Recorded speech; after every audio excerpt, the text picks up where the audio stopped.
The title to my special order tonight is Current Conditions or Just a Bad Dream. Could it all be a bad dream or a nightmare? Is it my imagination, or have we lost our minds? It's surreal. It's just not believable.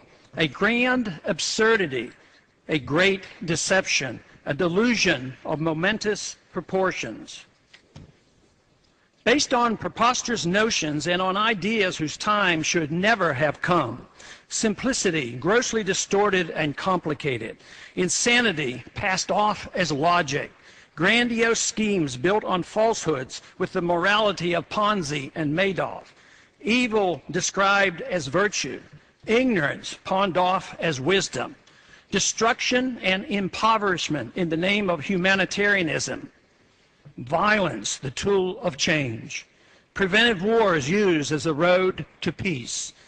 Tolerance delivered by government guns. Reactionary views in the guise of progress. An empire replacing the republic. Slavery sold as liberty. Excellence and virtue traded for mediocrity. Socialism to save capitalism.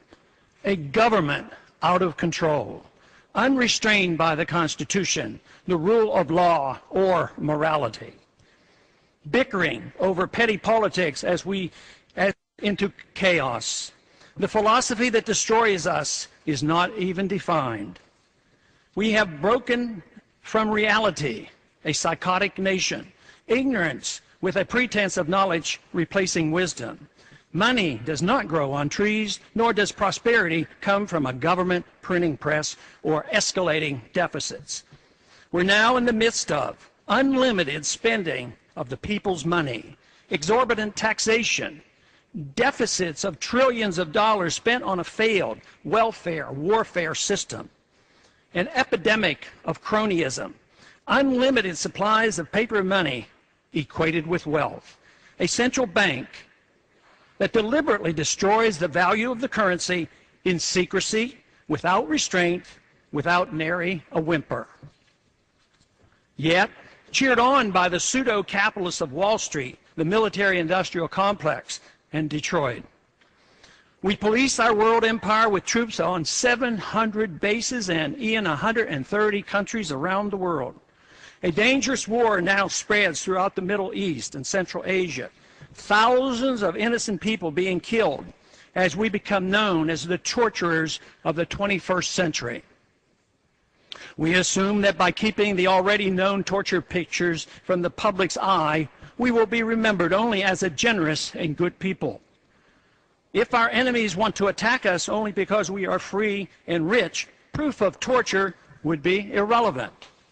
The sad part of all this is that we have forgotten what made America great, good, and prosperous. We need to quickly refresh our memories and once again reinvigorate our love, understanding, and confidence in liberty. The status quo cannot be maintained considering the current conditions. Violence and lost liberty will result without some revolutionary thinking. We must escape from the madness of crowds now gathering. The good news is the reversal is achievable through peaceful and intellectual means, and fortunately, the number of those who care are growing exponentially. Of course, it could all be a bad dream, a nightmare, and that I'm seriously mistaken, overreacting, and that my worries are unfounded. I hope so, but just in case, we ought to prepare ourselves for revolutionary changes in the not-too-distant future. I yield back the balance of my time.